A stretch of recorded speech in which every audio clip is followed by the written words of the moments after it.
4F block elements. 4F block belongs formally to group number 3, starting from scandium, yttrium, and then lanthanum, which expands to all the line of 4F block: lanthanum, cerium, praseodymium, neodymium, promethium, samarium, europium, gadolinium, terbium, dysprosium, holmium, erbium, ytterbium, lutetium. One of these elements, promethium, doesn't exist in nature, is radioactive, and was discovered by UB person, Jacob Marinsky, who was around till year 2005 and was UB professor in 1957. He did this discovery in 1930s. All elements of group 3, scandium, yttrium, lanthanum, have oxidation number of 3+ only. Some of lanthanoids have oxidation numbers other than 3+. Cerium has stable 4+ on top of 3+. Praseodymium has more or less stable 4+. There are a couple of other exceptions like samarium, europium, 2+, being reasonably stable. Anyway, the best oxidation number for all of them and scandium yttrium is 3+, and it will be 3+ ion in aqueous solution.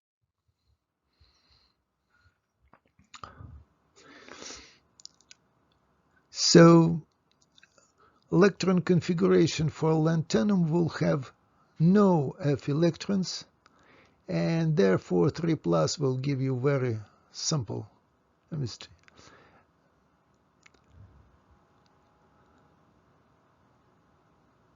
It's interesting that instead of F electrons, D electrons can jump into picture because they have very close energies. Size of a Lan3+ ion goes down systematically with number. Largest are lanthanum, cerium, and praseodymium. Same is true for size of atom.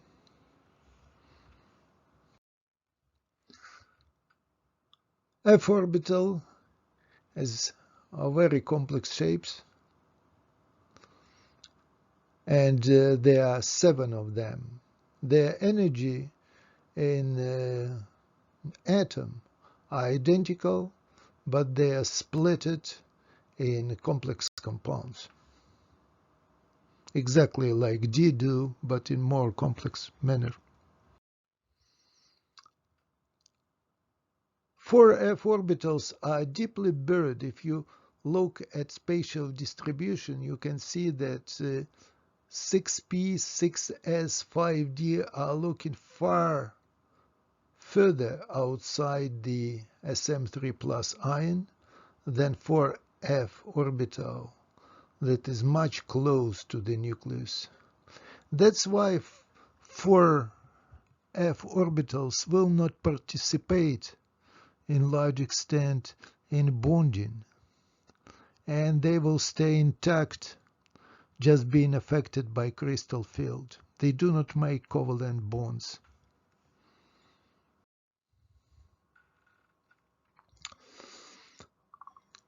Because of large number unpaired electrons, some of lanthanoid elements have very large magnetic moment. Of course, lanthanum has no lanthanum ion. La3+ has no electrons in outer shell, so magnetic moment is 0. But then it increases with number of electrons until you have complete shell of 7 separate orbitals. Each of them has 1 electron on it, and magnetic moment can increase to values over 10. This has multiple uses in making magnets, making paramagnetic probes, and so on and so on. All of these ions are colored, but coloring that is coming from forbidden FF transition is very pale.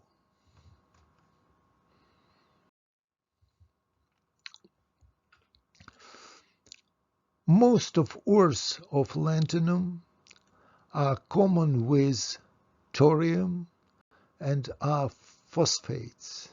That's mineral monazite, which is phosphate of cerium, lanthanum, neodymium with a mixture of thorium.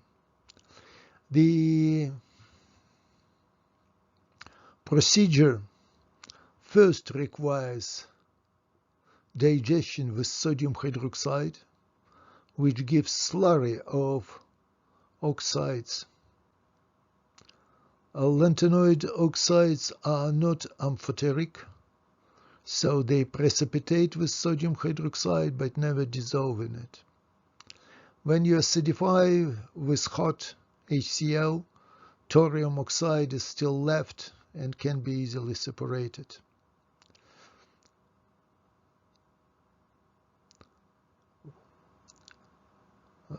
Then 2+ sulfates can be removed, after which you have a solution having mixture of lanthanoids.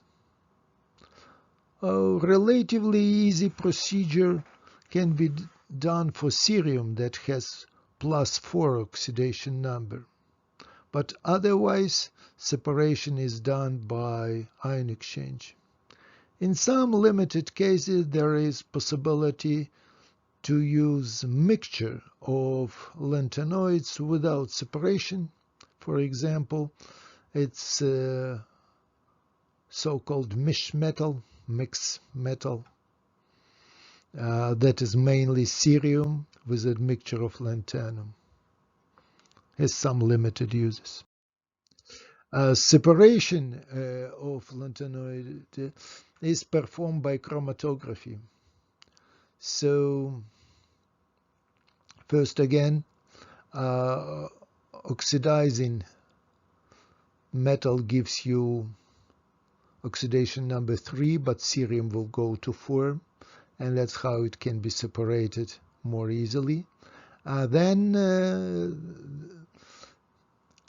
you have ion exchange separation with lanthanoids coming at different time. I will not go into details of that. Again, this is a table of most stable oxidation numbers of these.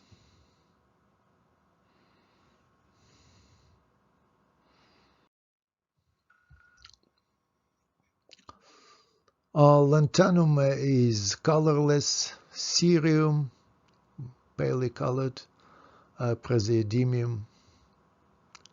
Neodymium is more brightly colored, so many of them are completely colorless. In contrast, cerium-4 is brightly colored orange, and it's well-known oxidizer using in organic synthesis and analytical chemistry. Cerium-3+ is colorless.